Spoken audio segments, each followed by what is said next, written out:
मुनि विरूपासी तीर्था सरस्वती हरतनुदुर्गम अज्ञानतिमिरान्धानां ज्ञानञ्जनशलाकया चक्षुरुन्मीलितं येन तस्मै श्रीगुरुवे नमः। श्रीपरमगुरुवे नमः। परम्पराचार्यगुरुभ्यो नमः। सकलकलुषविध्वंसकं श्रेयसां परिवर्धकं धर्मसम्बन्धकं भव्यजीवमनप्रतिगुरुशास्त्रं श्री रत्नकर्णश्रावकाचार्यनामधेयम्।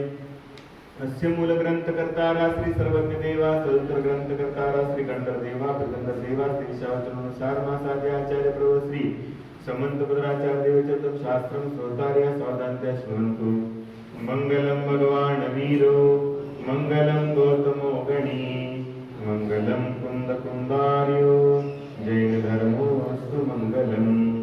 सर्वमंगलमांगल्यं सर्वकल्याणकारकं प्रधानं सर्वधर्माणां जैनं जयतु शासनं जैनं जयतु शासनं। देवादिदेव प्रथम तीर्थंकर श्री आदिनाथ भगवान की जय। वर्तमान शासन नायक श्री महावीर भगवान की जय। आचार्य श्री समंतभद्र महाराज की जय। आचार्य श्री विद्यासागर जी महाराज की जय। आचार्य श्री आर्दव सागर जी महाराज की जय। परम पूज्य शास्त्र श्री विशुद्ध सागर जी महाराज की जय। ततो अनंतमति स्मृता उद्दायन स्तुतियेपि तुरीये रेवती मता ततो जिनेन्द्र भक्त्योऽन्यो वारिशेनस्ततः परः विष्णुश्च वज्रनामा च शेषयो लक्षतां गतो प्रथमांगनिशंकितमेव प्रसीद अंजन चोर महा निकांक्षितमेनंतमति यश फैल रहा चौर यहाँ निर्विचिकित्सक में उदायन ख्यात हुआ कृत काम हुआ अड़ी गरेवती मूढ़पन में ख्यात उसी का नाम हुआ। अंग पांचवा उपगुहन में रत्नामी जिनेन्द्र भक्त रहे स्थिति करण के पालन में वर वारिशेन अनुरक्त रहे। इसी भांति वात्सल्य अंग में विष्णु मुनि विख्यात रहे ख्यात हुए हैं प्रभावना में वज्र मुनीश्वर ज्ञात रहे ख्यात हुए हैं प्रभावना में वज्र मुनीश्वर ज्ञात रहे। बताते हैं कि 8 अंग हुए। इन 8 अंगों में क्रमशः प्रथम अंग जो है निशंकित अंग है। तो इस निशंकित अंग में अंजन चोर प्रसिद्ध हुए। उसके बाद द्वितीय अंग में निकांक्षित अंग में अनंतमती रानी प्रसिद्ध हुई और तृतीय अंग में उद्यान नाम के राजा प्रसिद्ध हुए और तुरीय माने चतुर्थ अंग में रेवती रानी प्रसिद्ध हो गई और तदनंतर पंचम अंग में जिनेन्द्र भक्त सेठ प्रसिद्ध हुए और उसके बाद छठवें अंग में वारिशेन राजकुमार वारिशेन मुनि बोल सकते हैं और उसके बाद सप्तम अंग और अष्टम अंग में विष्णु कुमार और वज्र कुमार मुनि प्रसिद्ध हुए। तो सबसे पहले 8 अंग में बताए 8 अंग कौन कौन से हैं बोलो।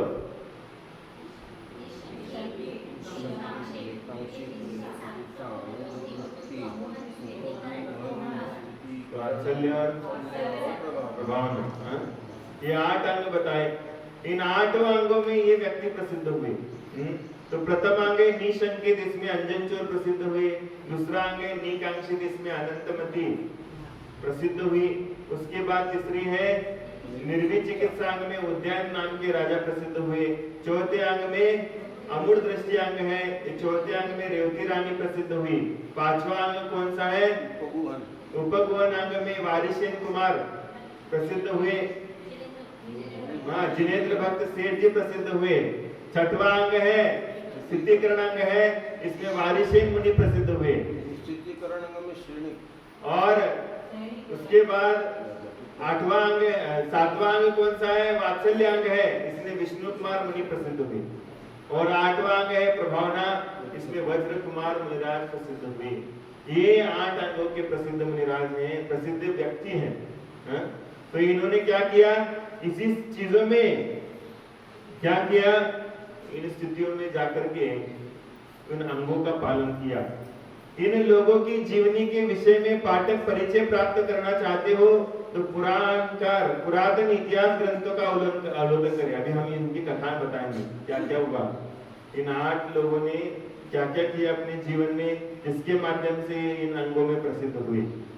तो हम यहाँ उसका उल्लेख करके ग्रंथ का कलेवर बढ़ाना नहीं चाहते हैं, सिर्फ इतना ही बता देना चाहते हैं, इन व्यक्तियों का स्मरण करते हुए हम लोग भी उसी प्रकार उन कार्यों में तत्पर हो जावे, क्योंकि बिना तत्परता के हम अपने उत्तरदायित्व से पूर्ण नहीं हो सकते और ना हमें उसका यथेष्ट फल ही प्राप्त हो सकता है।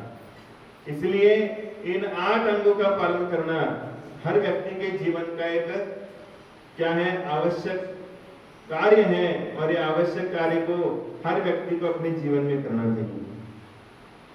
तो सबसे पहले यहाँ पर जो जो प्रसिद्ध हुए, निशंकित अंग में प्रसिद्ध हुए अंजन चोर। तो ये अंजन चोर की कथा मैं आपको बताऊंगा कि धन्वंतरी और विश्वलोमा पुण्य कर्म के प्रभाव से अमित प्रभ और विद्युत प्रभ नाम के देव हुए।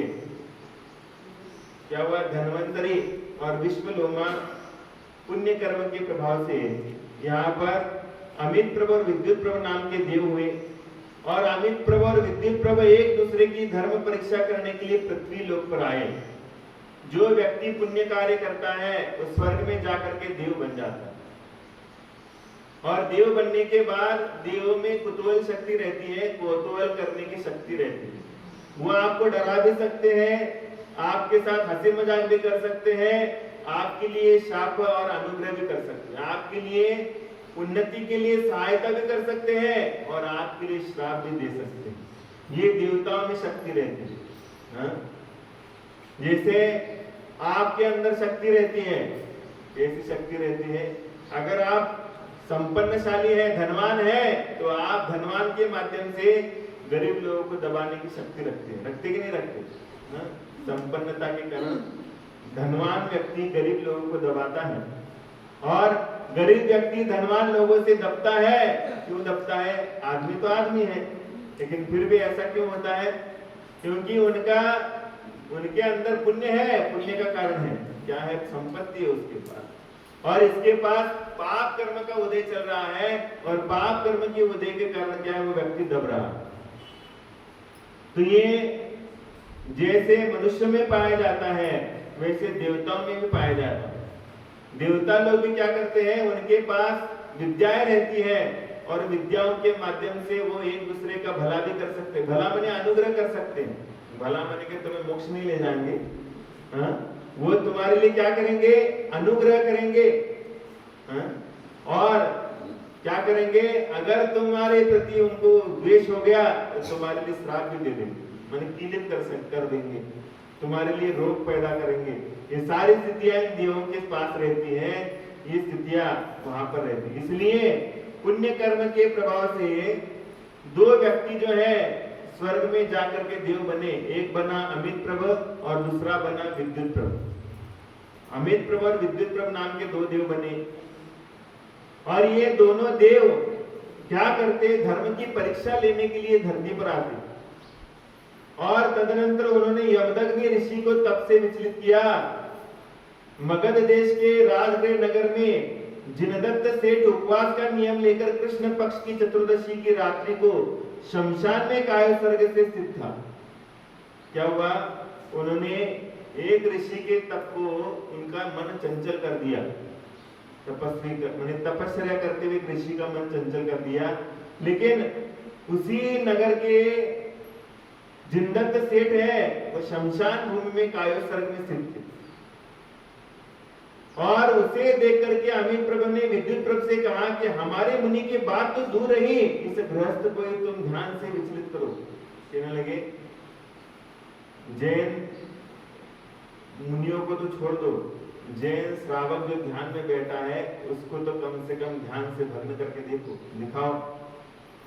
तो ये जिनदत्त सेठ जी अष्टमी चौदस के दिन, जब भी ये अष्टमी चौदस आती है, अनादिकाल के पर्व है ये, और ये अष्टमी चौदस का दिन जो होता है वो अपने आप में एक सुअवसर लेकर के आता है सभी के जीवन में। क्योंकि ये क्या होता है, ये इसको बोलते हैं रिक्ता तिथि बोलते हैं, रिक्ता तिथि। इसमें कोई भी उत्कृष्ट कार्य नहीं किए जाते, और इसमें क्या होता है, आप जितनी ध्यान साधना करोगे उतनी क्या हो जाएगी, आपको इसमें आपको संपन्नता और उसकी प्राप्ति हो जाएगी। इसलिए अष्टमी चौदस के दिन पहले के लोग जंगल में जाकर के मुनिराज के समान वस्त्र निकाल करके ध्यान करते थे जंगल में जाकर। और ये जिनदत्त सेठ भी क्या कर रहे थे, चतुर्दशी के दिन शमशान में जाकर के वस्त्र निकाल करके मुनियों की तरह पेड़ के नीचे बैठ करके ध्यान कर रहे थे। और इस तरीके से ये देवता लोग आए परीक्षा करने के लिए, और उसमें से एक देवता बोला कि इनके मुनिराजों को तो छोड़ दो, ये श्रावक है, श्रावक का ध्यान भग्न करके दिखाओ। तो इस प्रकार से वो कायोस्वर्ग में स्थित थे, उसे देख करके अमित प्रभु देव ने विद्युत प्रभु से कहा कि हमारे मुनि की बात तो दूर रही, इस गृहस्थ को ये तुम ध्यान से विचलित करो। तदनंतर विद्युत प्रभु देव ने उस पर अनेक प्रकार के उपसर्ग किए। क्या किया, अब देव तो था ही, और देवताओं के पास विशेष विद्याएं रहती हैं। वह कभी भी बारिश गिरा सकते हैं, अग्नि गिरा सकते हैं, तूफान मचा सकते हैं, तांडव नृत्य कर सकते हैं, सब कुछ शक्ति है उनके पास। एक से अनेक रूप बना सकते हैं, और अनेक में से एक रूप बना सकते हैं। ये सारी स्थितियां देवों में होती है, क्योंकि देवताओं का जो शरीर होता है वैकृतिक शरीर होता है, और मनुष्यों का शरीर कैसा होता है, औदारिक शरीर होता है। और वैकृतिक शरीर में कोई भी सप्त धातु नहीं पाए जाते, उनमें कोई हाड़ मांस खून वगैरह नहीं रहता है, और वो बिना सात धातु से रहित होता है और बहुत सूक्ष्म होता है, हर किसी के नजरों के द्वारा देखने योग्य नहीं। ऐसा सूक्ष्म शरीर देवताओं का है। तो उसने देखा कि अब इस बंदे को मैं ध्यान से विचलित करूंगा, क्योंकि मैं परीक्षा करूंगा ये कितना अड़िग है अपने ध्यान में। तो फिर क्या हुआ कि उस देवता ने उसके ऊपर उत्पात मचाना चालू कर दिया, उत्सर्ग करना चालू किया। फिर भी वह ध्यान से विचलित नहीं हुआ। तदनंतर प्रातःकाल अपनी माया को समेटकर विद्युत प्रभु ने उनकी बहुत प्रशंसा करी, और रात भर उसने क्या कर दिया, बहुत बड़ा बड़ा आवाज करके उसको ध्यान से विचलित करने का प्रयास किया। जैसे आप बैठे हो ध्यान में, आपके कान में डॉल्बी लगा दिया, डीजे लगा दिया, क्या करोगे, नाचना चालू करोगे। डीजे लगाने के बाद क्या करोगे, ऐसे बैठे हैं, ऐसा ऐसा होना चालू हो जाएगा। क्योंकि अच्छे अच्छे गाने लग रहे हैं ना, तो नाचना चालू। लेकिन उसके सामने क्या कर रहा है, जैसे 10 डीजे बज रहे कान के अंदर, लेकिन वो कुछ ध्यान नहीं दे रहा उसकी तरफ, और ध्यान नहीं दे रहा है। बिजली की कड़कड़ाहट हो रही है, बारिश हो रही है, फिर भी वो टस से मस नहीं हो रहा। बैठे अपनी, जो होना है हो जाए, क्या करना है कर ले। वो बैठे, बैठ करके ये देवता ने उसके ऊपर बहुत सारा उपसर्ग कर लिया, और उपसर्ग करने के बाद भी क्या हुआ, वो अपने ध्यान से विचलित नहीं हुए। और जब ध्यान से विचलित नहीं हुए तो सवेरे उसने अपनी माया को समेट लिया। जैसी यात्रा रहती है एक दिन की, सवेरे भर जाती है और रात को क्या हो जाती है, समेट दिया जाता है। वैसे दिन भर इसने अपनी माया को जो समेटा था, वो दूसरे दिन क्या कर दिया, समेटना चालू किया। और फिर समेटने के बाद उसने उन श्रावक की क्या कर दिया, वो मुनि नहीं थे, दीक्षा नहीं ली थी उन्होंने, श्रावक ही थे, लेकिन अष्टमी चौदस के दिन जंगल में जाकर के मुनियों की जैसी साधना करते थे, वस्त्र निकाल करके ध्यान करते थे।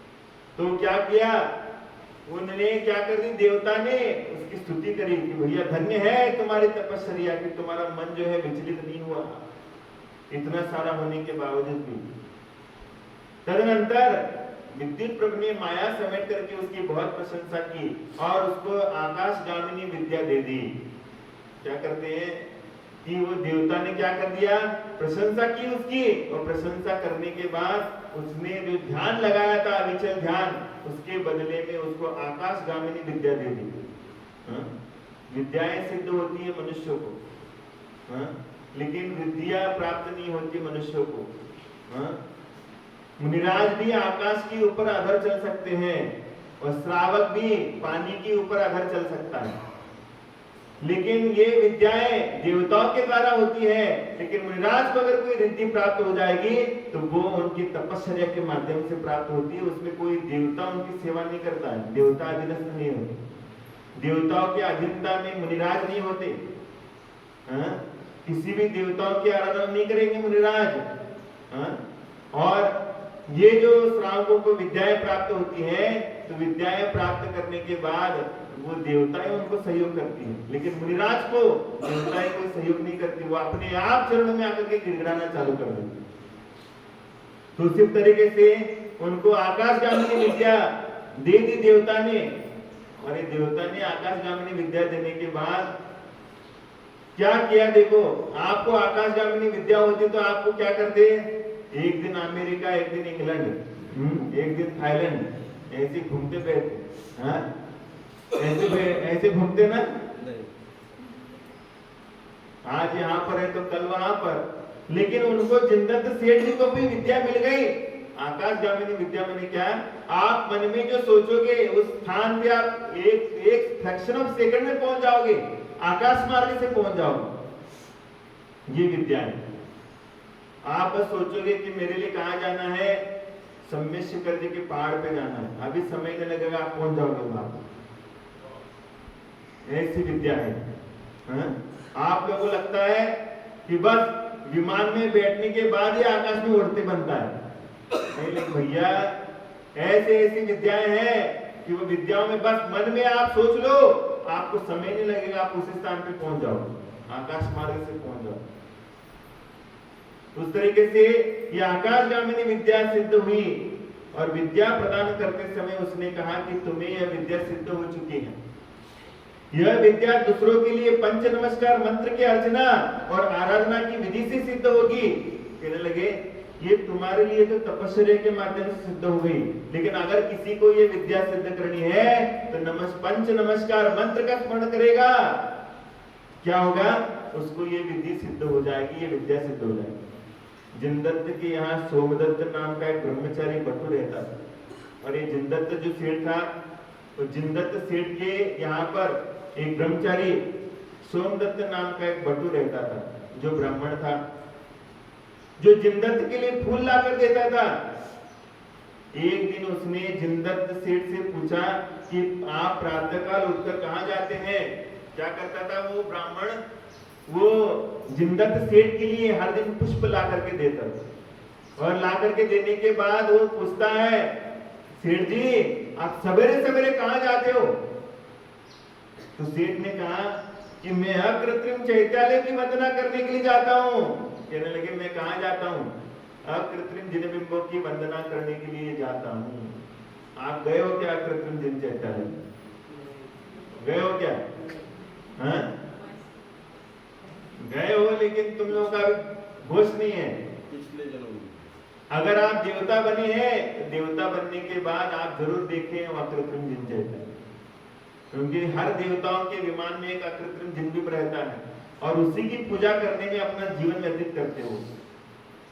तो कहने लगे जैसे नंदीश्वर पर्व आता है 52 अकृत्रिम जिन चैत्यालय, सुमेरु पर्वत पे क्या है, सुमेरु पर्वत पे 16 क्या है, यहाँ पर अकृत्रिम जिन चैत्यालय है। तो सुमेरु पर्वत में भी अकृत्रिम जिन चैत्यालय माने क्या है, जिसको किसी ने बनाया नहीं है, वो अपने आप बने हुए हैं। और वो उसकी सुंदरता 108 योजन की रहती है।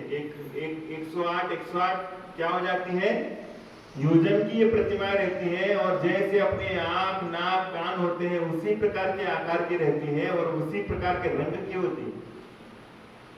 आप देख करके गदगद हो जाओगे। ऐसे अकृत्रिम जिन चैत्यालयों की प्रतिमा रहती है। वो कभी भी मिटती नहीं है। हाँ? जैसे यहाँ पर मंदिर बनाया है, लेकिन मंदिर बनाने के बाद तूफान आ जाएगा और कोई बुलडोजर चला देगा तो ये मंदिर टूट जाएगा, लेकिन वो मंदिर नहीं टूट सकता। वो तो क्या है, अकृत्रिम है, उसको किसी ने नहीं बनाया है, और जो किसी के द्वारा नहीं बनाया है वो अपने आप में अड़िग रहता है और टूटता नहीं। लेकिन जो किसी के द्वारा बना हुआ रहता है वो टूट जाता है। ये कई बार मंदिर अपने समय के अनुसार समाप्ति में हो जाते हैं, गिर जाते हैं, लेकिन अकृत्रिम जिले चैत्यालय टूटते नहीं है। वो ऐसे आलिशान है कि वहां पर हीरा, मानिक, मोती, रत्नों की प्रतिमाएं, रत्नमयी जिनबिंब है। हाँ? ये तो पाषाण की प्रतिमाएं हैं, लेकिन वहां पर अकृत्रिम जिले चैत्यालय में रत्नों की प्रतिमाएं रहती हैं, हीरे की, मानिक की, मोती की, इस तरीके के रत्नों की प्रतिमाएं वहां पर है। मुझे इस प्रकार आकाशगामिनी विद्या का लाभ हुआ। सेठ के ऐसा कहने पर सोमदत्त बट्टू ने कहा कि मुझे भी यह विद्या दो। कहने लगे, इस विद्या के माध्यम से मैं हर समय क्या करता हूँ, सवेरे उठ के अकृत्रिम जिले चैत्यालय की वंदना करने जाता हूँ। तो कहने लगा, सेठ जी मेरे लिए भी क्या चाहिए, ये विद्या चाहिए, क्योंकि ये विद्याओं के माध्यम से मेरे को भी अकृत्रिम जिले चैत्यालय की वंदना करनी है। जिसको ये विद्याएं सिद्ध हो जाती है वो यहाँ से विदेश क्षेत्र में भी जा सकता है, वो यहाँ से धातकी खंड में भी जा सकता है, लेकिन उसके आगे नहीं जा सकता है। जहां तक मनुष्य लोक होता है वहां तक जाता है, मनुष्य लोक के आगे वो नहीं जा सकता। अपन अभी यहाँ से गंगा नदी को पार नहीं कर पाते, क्योंकि अपन अभी तक कैसे हैं, अपने पास ये सारी विद्याएं नहीं, लेकिन वो विद्याओं के माध्यम से भारत क्षेत्र को छोड़ करके विदेश क्षेत्र में भी जा सकते हैं। तो इस तरीके से वो कहने लगे कि ये विद्या के लाभ से मेरे लिए हर दिन अकृत्रिम जिले चैत्यालय की वंदना होती, जहां पर देवता लोग पूजा करने जाते। और तो वो सोमदत्त सेठ कहता है, सोमदत्त कि आप भी क्या करो, आप भी मेरे लिए ये विद्या दे दो। और इस प्रकार जब वो कहता है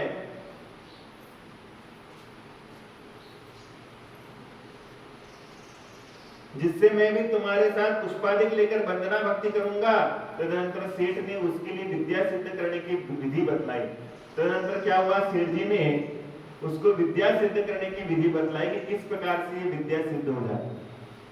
सोमदत्त बट्टू ने कृष्ण पक्ष की चतुर्दशी की रात्रि को शमशान में वट वृक्ष की पूर्व दिशा वाली शाखा पर 108 रस्सियों वाला एक मुंज का सीका बांधा।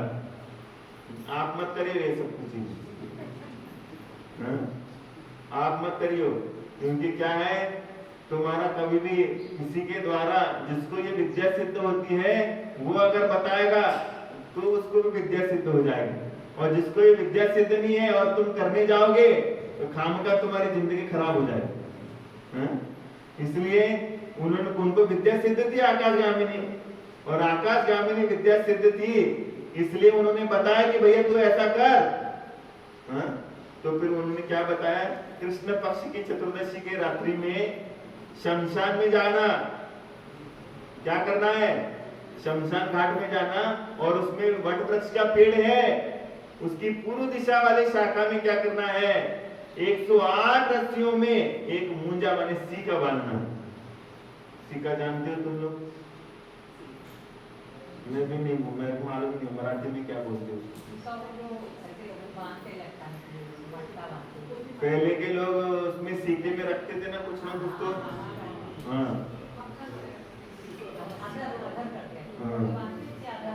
तो वो सीका बांध दिया, और सीका बांधने के बाद उसको रस्सी कितनी बांधना है, 108 रस्सियां बांधना, और 108 रस्सियां बांधना है, और उसके नीचे सब प्रकार के पहने शस्त्र ऊपर की ओर मुख करके रखना है, और सीके के नीचे क्या है, भाले तलवार, उसको ऊपर की ओर मुख करके रखना है। ऐसे भाले खड़े करके रखना है, और सीके बांधना है ऊपर अधर में, और उसको 108 रस्सियां बांध करके रखना। और पश्चात गंध पुष्प आदि लेकर सीके के बीच प्रविष्ट हो उसने बेला 2 दिन के उपवास का नियम ले लिया। क्या किया कि 2 दिन का उपवास लेकर के उसमें बैठना, और फिर नमोकार मंत्र जो है, नमोकार मंत्र बोलना है, और नमोकार मंत्र के उच्चारण करके छुरी से एक एक सिक्के के डोरी को काटना, एक एक रस्सी को काटना।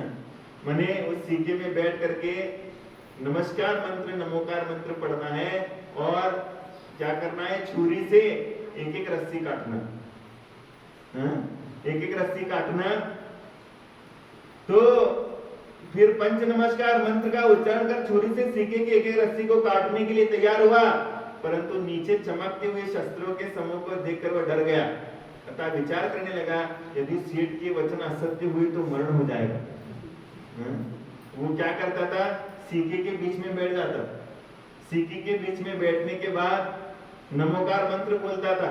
नमोकार मंत्र बोलने के बाद वो क्या करता था, छुरी से जैसे रस्सी काटने के लिए जाता था, उसकी नजर नीचे की तरफ जाती थी, और नीचे क्या है, धार धार शस्त्र थे, भाला है, तलवार है, ये उसको दिखने में आ जाते। दिखने में आ जाने के बाद वो क्या करता था, वो डर जाता, कहीं मेरा यहाँ पर ऐसी रस्सी कट गई और मैं इसके ऊपर गिर गया तो क्या हो जाएगा, मेरा तो मृत्यु निश्चित है, मैं मर जाऊंगा। ऐसा उसको लगता था, बहुत डरता था, और इस प्रकार शंकित चित्त होकर सिक्के पर बार बार चढ़ने और उतरने लगा। वो क्या है, बार बार क्या करने लगा, उतरता था नीचे, और फिर भावनाओं को बढ़ाता था, फिर चढ़ करके बैठ जाता था, और बैठ करके पुनः वही उपक्रम करता था, लेकिन फिर से डर लगता था उसको, कि भैया कहीं ऐसा ना हो जाए कि सेठ जी ने झूठ बोल दिया हो, और कहीं मेरा ये सिक्का टूट गया और मैं अगर इस भाले के ऊपर गिर गया तो क्या हो जाएगा, आर पार हो जाएगा सब कुछ। तो उसी समय राजगृह नगरी में एक अंजन सुंदरी नाम की वेश्या रहती थी। क्या है, उसी राजगृह नगरी में एक अंजन सुंदरी नाम की वेश्याएं जानते हो आप लोग, जिसको नगर नारी कहते हैं। ये नगर नारी होती है, उसको वेश्या कहा जाता है। एक दिन उसने कनक प्रभ राजा की कनका रानी का हार देखा, और इस वेश्या ने क्या कर दिया, वहां के राजा के रानी के गले का हार देखा, और हार देखा। रात्रि को जब अंजन चोर उस वेश्या के यहाँ गया, तब उसने कहा कि यदि तुम मुझे कनका रानी का हार दे सकते हो तो मेरे भर्ता बन सकते हो, अन्यथा नहीं। तो ये अंजन चोर है। ये अंजन चोर क्या था, पहले अब राजा का बेटा था, राजकुमार था, लेकिन राजकुमार होने के बावजूद भी उसकी बहुत सारी बुरी आदतें थी, मतलब गलत आदतें थी। इसको 7 प्रकार का व्यसन करता था, चोरी करना, जुआ खेलना, शिकार करना, मांस खाना, वेश्यागमन, परस्त्री सेवन, दारू पीना, ये सब कुछ क्या है, उसको सारे तरीके की गलत आदतें थी। तो उसके कारण क्या है, राजा ने क्या कर दिया, उसको अपने राज्य से बाहर निकाल दिया। और राजा ने बाहर निकाल दिया तो उसके लिए क्या हुआ, एक प्रकार का अंजन रहता, अंजन। शास्त्रों में वर्णन आता है कि सभी लोग अंजन लगाते हैं। ये अंजन क्यों लगाया जाता है, तो अंजन इसलिए लगाते हैं क्योंकि नजर ना लगे, अपने को भी नजर ना लगे और अपनी नजरों के माध्यम से दूसरे को भी नजर ना लगे, इसलिए काजल लगाते। अंजन माने क्या, काजल होता है। काजल अलग है, अंजन अलग है। और अंजन होता है, वो अंजन क्या होते हैं, वो आंचते हैं। वो अंजन में क्या होता है, एक विशेष तरीके का फार्मूला होता है, इसके माध्यम से वो अंजन जो है, वो अंजन अगर आंखों में लगा दिया तो वो अंजन लगाने से क्या होता था, आदमी दिखता नहीं था, माने अदृश्य हो जाता था। पहले के सब तकनीकी होती थी, पहले जादू के खेल चलते थे। अभी जादू के खेल बंद हो गए, लेकिन पहले ये सब कुछ जादू की विद्याएं भी पढ़ाई जाती थी, वो इसमें ये सब कुछ प्रकार जो है बताया जाता था। अगर अंजन लगा दिया आंखों में तो आदमी अदृश्य हो जाता था, माने तो था आदमी, लेकिन आदमी तो रहता था लेकिन वो दिखता नहीं था किसी के आंखों के द्वारा। ऐसा ही अंजन वो प्राप्त कर लिया उस राजकुमार ने, और वो अंजन प्राप्त करता था। और क्या है, वो हर दिन वेश्या के पास जाता था, वह उसका नाम क्या है, अंजन चोर पड़ गया था। और क्या है, वो अंजन लगा करके अदृश्य होता था और चोरी करता था। उसी तरीके से वो भी एक दिन रात में इस अंजन सुंदरी नाम की वेश्या के पास गया और उसने कहा कि हे अंजन, अगर तू मेरे साथ अगर सच्चा प्रेम करता है तो कनका रानी के गले में जो हार है वो मुझे ला करके दे दे, तो मैं समझूंगी कि तू मेरे से सच्चा प्रेम करता है। अगर तू ये हार नहीं लाएगा तो क्या है, मैं समझूंगी तू झूठा प्रेम करता मेरे साथ। और इस तरीके से उसने कहा। तदनंतर अंजन चोर रात्रि में हार चुरा करके भाग रहा था। तदनंतर क्या हुआ कि वो भी क्या करने लगा, वो कनका रानी के महल में प्रवेश करता। कैसे प्रवेश करता है, वो अंजन बोलते हैं ना, अंजन लगा रहे हैं उसने आंखों में, और जैसे अंजन लगाया तो किसी भी सैनिकों को नहीं दिखता था। तो वो अंजन लगा करके उस रानी के महल में प्रवेश कर गया, और प्रवेश करने के बाद उस रानी के महल का वो हार उसने चुरा लिया। और हार चुराने के बाद वो हार चुरा करके भाग के ले जा रहा था, लेकिन उस हार का प्रकाश सबको पड़ जाता था। वो तो आदमी नहीं दिखता था, लेकिन हार तो दिखता था ना। वो हार को दिखने के बाद क्या हो गया, वो हार को लेके जाते समय वो हार देखने में आया तो वहां के अंगरक्षकों ने और कोटपाल ने उसको पकड़ना चालू कर दिया, उसके पीछे लग गए। परंतु क्या हो गया, उसने वो हार को फेंक दिया, और हार को फेंक करके वटवृक्ष के नीचे सोमदत्त बटु को देखकर उसने उससे सब समाचार पूछा, तथा उसने मंत्र लेकर वह सीके पर चढ़ गया।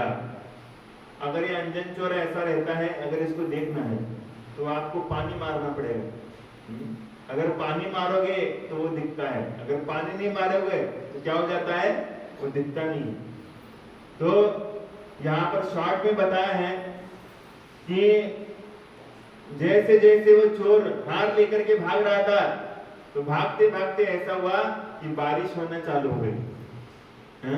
तो बारिश जैसे चालू हो गई तो वैसे वैसे उसका अदृश्यपन क्या हो गया, दृश्य रूप में परिणत हो गया। वो दिख गया सभी को, और जैसे दिख गया उसने हार फेंक करके भागना चालू कर दिया, और हार फेंक करके भागना चालू कर दिया।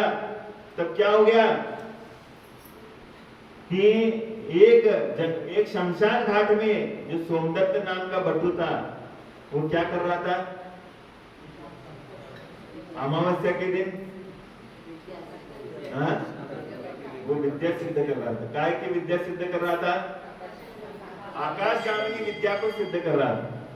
और ये आकाशगामिनी विद्या को सिद्ध कर रहा था, तो तब जाकर के वो देखता है कि वो नीचे आता है, ऊपर जाके पुनः बैठ जाता है, पुनः नीचे आता है, और ये देख करके उसको असमंजस की स्थिति हो जाती है। वो अंजन चोर सोचता है ये क्या कर रहा है आदमी, तो उसको जाकर के क्या करता है, उसको पूछता है। और पूछने के बाद उसने देखा, समाचार पूछा, तथा उसे मंत्र लेकर के वह सीगे पर चढ़ गया।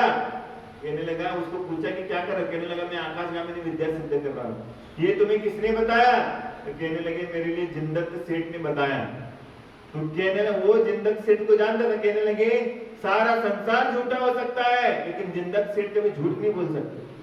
तो उसके ऊपर विश्वास किया। कहने लगे मैं तो ऐसे भी मरने वाला हूँ, यहाँ पर भी सैनिक पीछे लगे हैं, वो मेरे को छोड़ेंगे नहीं, और यहाँ पर अगर मैं मंत्र बोलते बोलते अगर मर गया तो भी क्या है, तो भी अच्छा है। वहां उनके हाथों से मरने से अच्छा है, यहाँ पर मंत्र का उच्चारण करते हुए मरना अच्छा है। इसलिए वहां भी मरना है और यहाँ पर भी मरना है। इसलिए जो होना है सो देखा जाएगा। तो वो क्या है, सीके के ऊपर चढ़ जाता है, और सीके के ऊपर चढ़ जाता है, और क्या करता है, वो सीके के ऊपर चढ़ने के बाद बैठ जाता है, और उसने निशंकित होकर उस विधि को एक ही बार में सीके की सब रस्सियां काट दी। कहने लगे आड़न ताड़न कचुन जानम श्रेष्ठी वचनम प्रमाण। ऐसा कहने लगे नमोकार मंत्र बताया, लेकिन नमोकार मंत्र भी उसको याद नहीं रहा, वो भूल जाता था नमोकार मंत्र भी।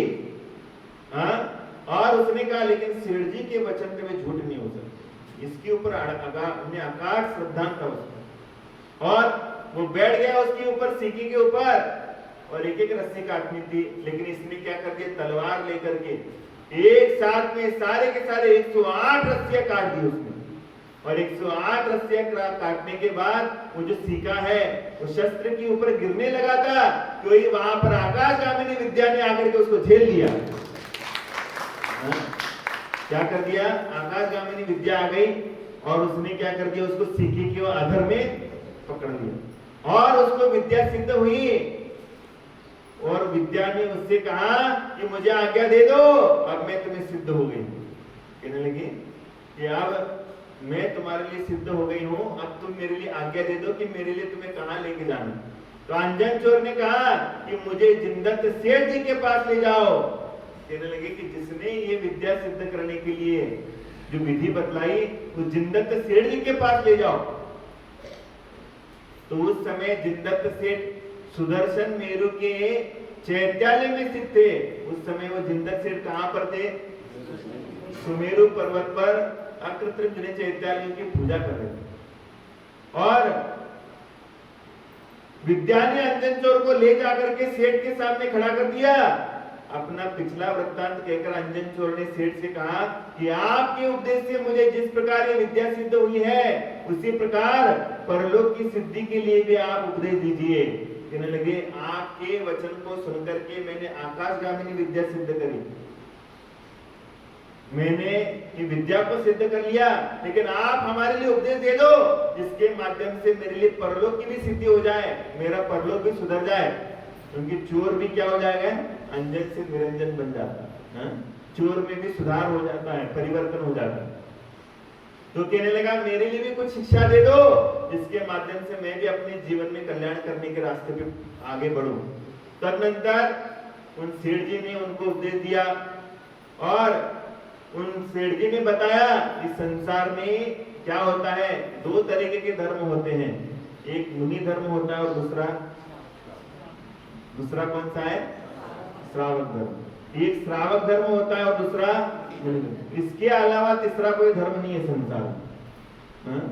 एक तो आप ऋषि बनो, नहीं तो कृषि करो, एक तो मुनि बन जाओ, नहीं तो श्रावक बन जाओ, इसके अलावा कोई तीसरा नहीं है रास्ता। तो उन्होंने कहा कल्याण का रास्ता अगर तय करना है, कल्याण का रास्ता तय करना है तो तुम्हें संसार का त्याग करना पड़ेगा, संसार से मुक्त होना पड़ेगा, संसार की मोह माया से छूट करके आगे निकलना पड़ेगा, तब जाकर के तुम्हारा कल्याण हो सकता है। तो उन्होंने क्या किया, वो सेठ जी के माध्यम से उपदेश को ग्रहण कर दिया और वहीं पर एक चारण ऋद्धिधारी मुनिराज बैठे थे।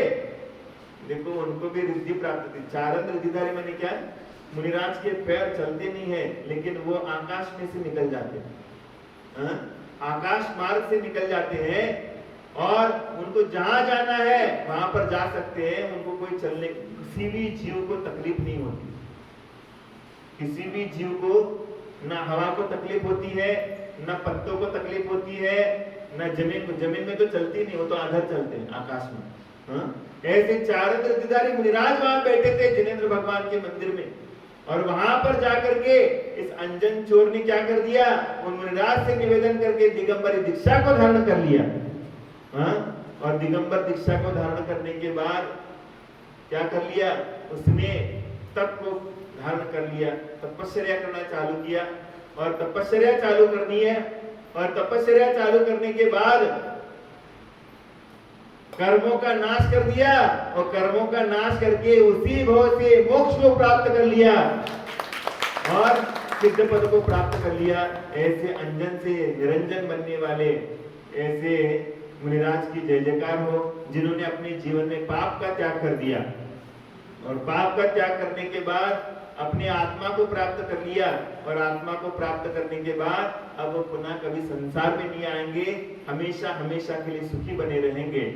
और इस तरीके से अपने जीवन में भी उनके इस अंग के माध्यम से समझना है कि जिस प्रकार का जिनेंद्र भगवान का वचन है, उस जिनेंद्र भगवान के वचन के ऊपर अड़िग श्रद्धा करना। जैसे उस चोर ने किंतु परंतु कुछ भी मन में नहीं लाया, जैसे सेठ जी ने बताया कभी झूठ नहीं हो सकता है, उसी के ऊपर श्रद्धा करते हुए उसने अपना आगे का उपक्रम किया।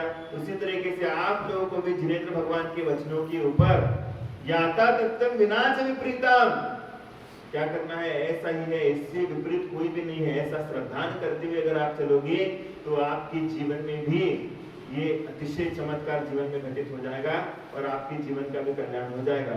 इसी भावना के साथ यहाँ पर समय आपका हो गया।